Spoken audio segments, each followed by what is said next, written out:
Ya, semacam elemen-elemen yang harus kita penuhi, wajib ini Iya. untuk mencapai kebahagiaan. Nah, apakah saja itu?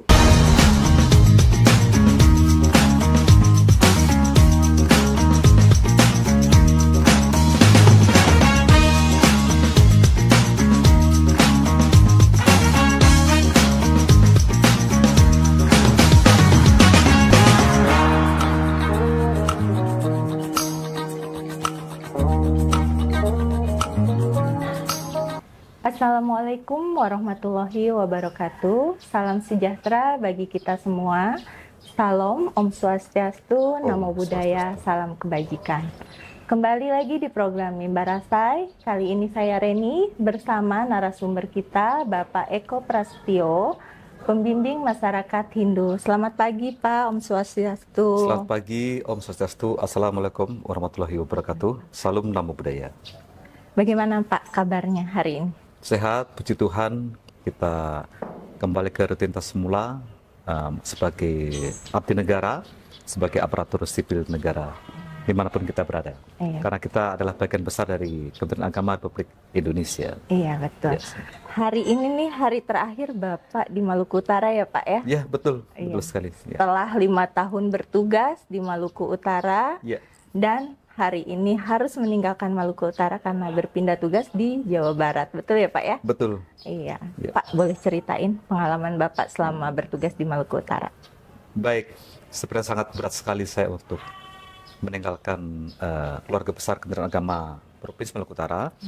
Cuma seperti pepatah bilang bahwa kita jauh secara fisik tapi di hati kita dekat. Sebenarnya tidak ada kata perpisahan. Yang ada adalah sebuah awal untuk memulai babak baru seperti itu.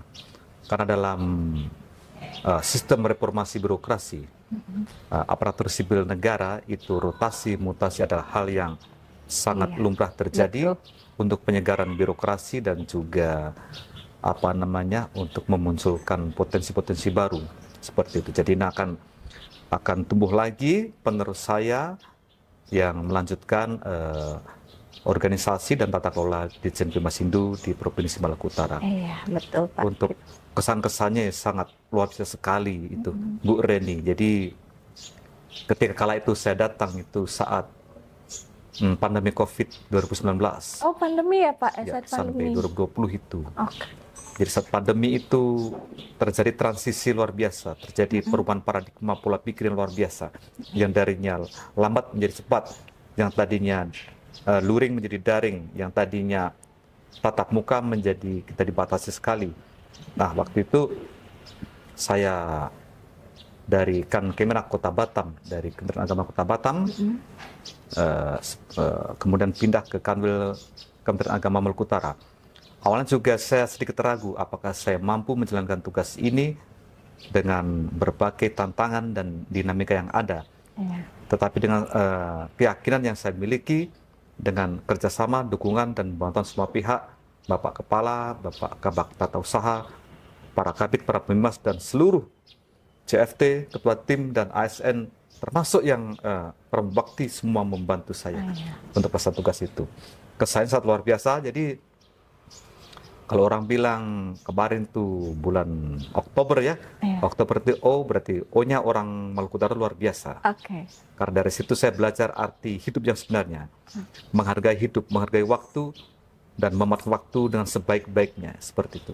Sebelum nih Pak, betul-betul Pak meninggalkan Maluku Utara, Ya. saya mau bahas program Kementerian Agama terkait ekoteologi. Iya, betul.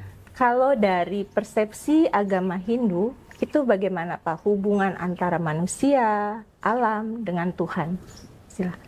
Ya, ini menarik sekali bahwasanya untuk dekat dengan Tuhan itu kita tidak hanya menjalin hubungan yang harmonis saja dengan Tuhan seperti itu ya. Ya. Sebelum saya masuk ke apa dalam agama Hindu yang membahas tentang ekoteologi dan sebagainya.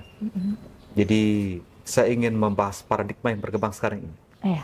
Ya, sekarang ini manusia lebih takut dengan perintah manusia Oke. daripada takut dengan perintah agama dan Tuhan. Ya, betul. Jadi atas nama takut dengan perintah manusia itu, manusia juga melanggar perintah Tuhan dan agama. Sehingga banyak sekali kita jumpai kasus-kasus itu, mereka tidak meninggalkan larangannya dan tidak melaksanakan perintahnya, seperti waktunya sembahyang-sembahyang, waktunya puasa-puasa, waktunya berdoa dan sebagainya. Dan itu tidak mereka laksanakan gitu, karena mereka sudah terdorong alibi untuk pembenaran pribadi dari pikiran untuk melanggar itu tadi. Bahwa seolah melanggar itu dibenarkan menurut dalih pribadinya atau alibinya. Nah, ini paradigma yang berkembang ini harus kita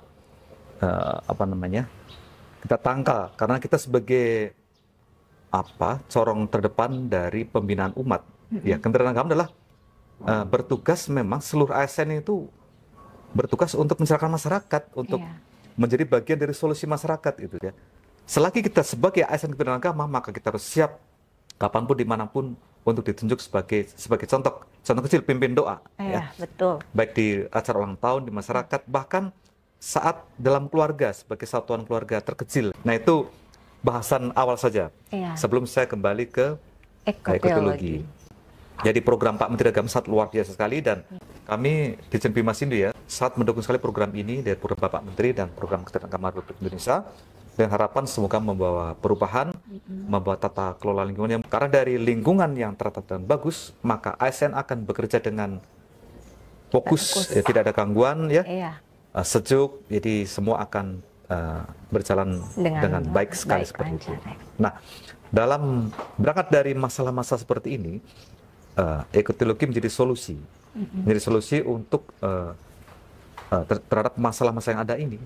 Karena masalah ASN ini begitu kompleks, tidak hanya masalah kinerjanya, tetapi ternyata dari kesehariannya, aktivitasnya itu muncul masalah-masalah baru berhubungan dengan kesehatan, berhubungan kesehatan mental, kesehatan fisik seperti itu. Jadi muncul masalah baru karena sebuah institusi tidak semuanya memperhatikan lingkungan tadi.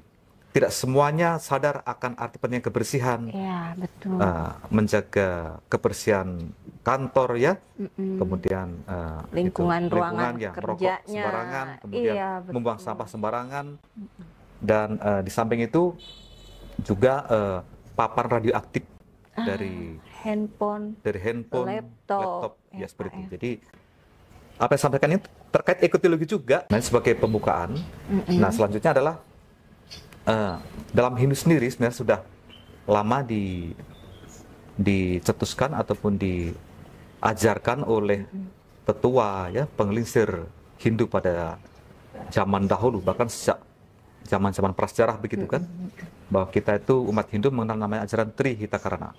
Trihitakarana. Ya. Apa itu, Pak? Tri itu artinya 3, hita itu kebahagiaan, karana itu penyebab. Ketika kita bicara tentang kebahagiaan, berarti ada variabel yang harus kita penuhi. Ada semacam elemen-elemen yang harus kita penuhi, wajib ini untuk mencapai kebahagiaan. Nah, apakah saja itu? Nah, kita akan bahas satu persatu. Oke, kita bahas satu persatu. Yang satu adalah parahyangan. Parahyangan itu berasal dari para dan hyang. Jadi para itu adalah semua, hyang itu adalah hyang, berarti Tuhan yang menguasai segalanya. Berarti artinya umat Hindu harus menjaga hubungan yang baik antara manusia dengan Tuhan ya. Jadi kita harus mampu menjauhi larangannya dan mampu melaksanakan perintah Tuhan. Jika manusia meyakini Tuhan, maka Tuhan akan memberi ridho dan restunya. Yang kedua adalah pawongan. Trihitakarana yang kedua adalah pawongan. Artinya wong itu berarti orang. Berarti harus menjaga hubungan baik antara manusia dengan orang lain. Gitu ya. Kita mulai dari keluarga lah, satuan keluarga sebagai satuan masyarakat terkecil ya. Jadi kembali lagi saya flashback sedikit. Jadi ada kata-kata bijak ya seperti ini. Bagaimana mungkin kita bisa membina orang lain, keluarga kita, sementara kita belum bisa membina diri sendiri. Kita belum selesai dengan diri sendiri. Kita masih belum bisa menundukkan pikiran kita. Oh, besok, contoh ya ini, besok makan di mana? Besok makan sama siapa? Nah, terakhir besok makan siapa? Nah, jadi kita harus harmonis dengan orang lain. Nah, terakhir yang ketiga, palemahan. Palemahan berasal dari kata lemah. Lemah artinya bumi. Oh, lemah atau tanah. Jadi Tanah. ini adalah, jadi semua ajaran agama, semua nilai-nilai baik itu harus membumi, oke. mewujud nyata. Jadi mewujud nyata kita harus mengaplikasikan ajaran agama itu untuk kehidupan yang nyata. Ya contoh dalam kitab suci diperintahkan berbuat terbaiklah, bantu sesama, dan jaga lingkungan. Nah, berarti kita harus mengaplikasikannya menjadi hal-hal yang nyata, yang real. Oke.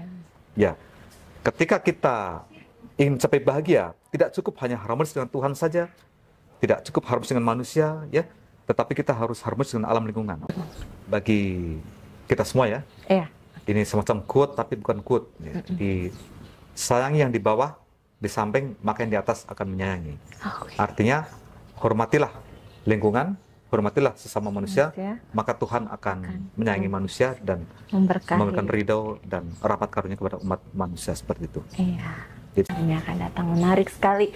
Sebenarnya pengen masih ngobrol nih Pak, cuma Bapak juga waktunya harus ke bandara. Siap. Juga ya Pak ya. Mungkin sekian dulu Pak, nanti kita bisa sambung. ya sebagai closing statement ya, Iya, selanjutnya adalah saya mohon pamit dan mohon doa restunya kepada Bapak Ibu semuanya ASN Kementerian Agama Provinsi Maluku Utara. Jadi mohon maaf atas segala kekurangan kesalahan. Kiranya kekurangan kesalahan itu adalah milik manusia dan kesempurnaan adalah milik Tuhan.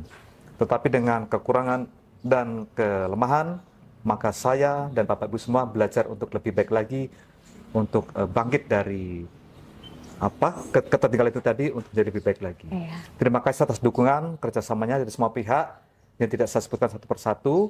Ya, saya berdoa semoga Tuhan Yang Maha Esa membalas budi kebaikan Bapak Ibu semuanya. Amin, amin. Dan menjadikan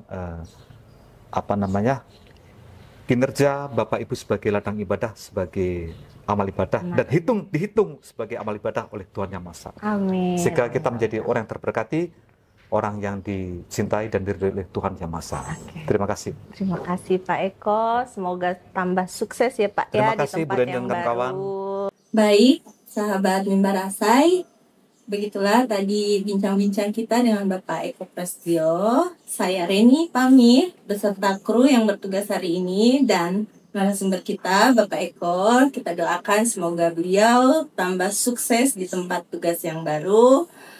Wassalamualaikum warahmatullahi wabarakatuh. Om Swastiastu, Namo Buddhaya, salam kebajikan.